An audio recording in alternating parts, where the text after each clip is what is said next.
జగన్ టైంలో రాష్ట్ర ప్రభుత్వం కందిపప్పు ఇవ్వలేదని ప్రతి నెల రాసేవాళ్ళు.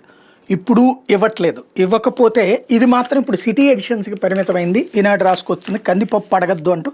రేషన్ దుకాణాల్లో బియ్యం పంచదార తప్ప కందిపప్పు మాత్రం అడగద్దన్న పరిస్థితి నెలకొంది.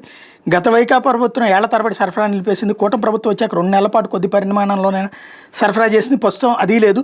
పౌర సరఫరాల సంస్థ రాష్ట్ర కార్యాలయం నుంచి జిల్లా కేటాయింపు లేకపోవడంతో డీలర్లు బియ్యానికి మాత్రమే డీడీలు చెల్లిస్తున్నారు. కార్డుదారులు మాత్రం బియ్యం పంచదారతో పాటు కందిపప్పు కావాలని అడుగుతున్నారు.